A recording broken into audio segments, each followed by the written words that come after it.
Hello, Meira. I'm delighted that you have adapted a version of your major choral symphony, Ahava, into a standalone piece for choir, soprano solo, piano, cello, and percussion. It is so beautiful, so atmospheric. Can you tell us something about how the piece came to be? What inspired you? So I just actually made a short video telling that story Great. because I All right, let's watch that now. In June of 1991, I was on the campus of Bryn Mawr College in Pennsylvania. I was there for a Jewish renewal retreat, and I was teaching a class on Judaism and the environment, and we were setting text to music.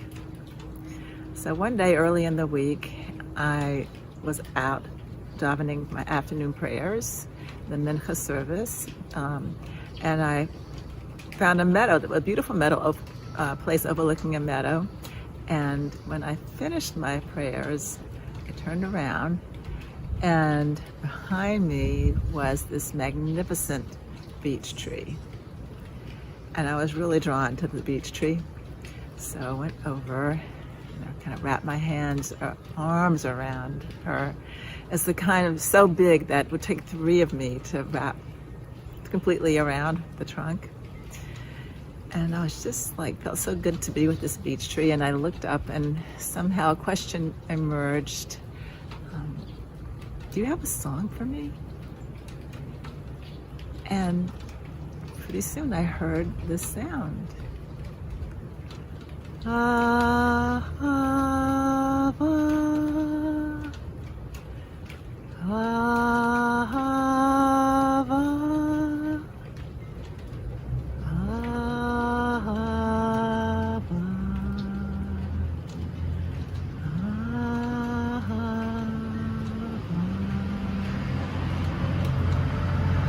Ahava is the Hebrew word for love. So I knew this was really special. And it felt like the tree was just emanating love to me, and like the tree maybe had always been emanating love to all of us, to all of creation. And that not only was the tree emanating love, but probably all of creation was emanating love. Wow, that is so beautiful. So, our program is dealing with the challenges that women musicians have faced. Were there obstacles that you had to overcome to become a composer, performer? mean, when I was growing up, I didn't see any role models for, not that I even thought of it. I didn't even think about possibly being a composer. Women were not really allowed to be in the expressive arts, even in visual arts. I mean, you look at Georgia O'Keeffe, Hmm. who is such an icon, and she was pegged as a woman artist, which she resisted, and she struggled to be recognized for her art. I was born at a time, just in time. The women's movement in the early 70s was throughout the Boston area, and we had, consciousness raising groups. Assertiveness training was one of the things we did. How to stand up for yourself, how to stand up inside for yourself, to be who you could be. And it gave me, it opened up possibilities inside to do whatever I wanted. And then the other thing, though, that I really have to say brought me to composing was meditating. I learned how to do transcendental meditation. So combined with the women's movement and the spiritual awakening, I would go into that zone with the meditating, and this music would just come out. And that was who I needed to be. And luckily for me, it was at a time when it was just the beginning of the opening of more and more women. It's just, that's the way it is. And so when all the people who are in the position of power or presenters are mostly men, it's a little different. Let me pick up on something that you said before. I think you said you don't want to be known as a woman composer. because that could be restrictive. But do you think of yourself anyway as a woman composer? Do you think that there's some sound of your music that sounds like music by a woman? Is there a difference between music by men composers and women composers? Just as we would say, oh, that sounds Jewish. Is there something that sounds feminine? Well, I think the answer to that is no. I don't think there's a female sound. However, people talk about a feminine aspect and a male aspect. And I think the creative aspect is more, to me, it's more of a female aspect. I was playing Chopin last night, and he's a huge influence, especially in my piano writing. And it's just such a sensitivity. I don't know, it's not written by a woman.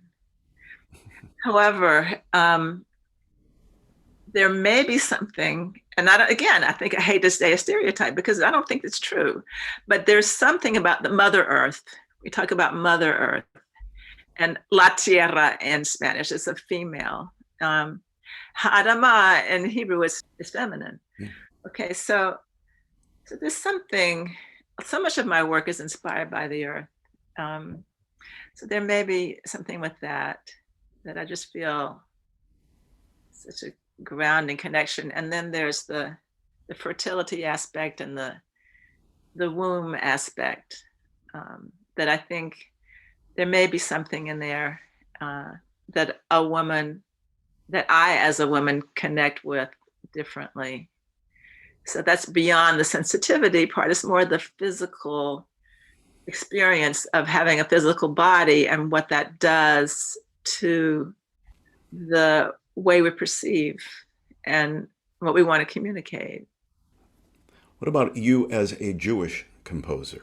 You've had a return to Judaism. What role has that played in your music and your creativity? That's been huge. It's been pivotal.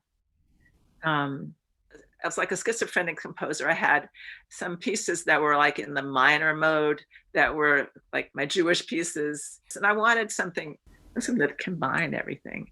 So I found that in the Jewish modes. And it was authentic. I wasn't borrowing somebody else's. It was mine. I loved it. It was mine. And I loved learning about it.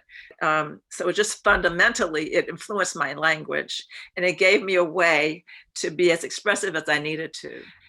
So yeah, and even especially, I wanted to really get back to Ahava. I looked in the liturgy and I saw the prayer, the blessing before the Shema ends with the word Ahava, the Ahava, that God is choosing us with love.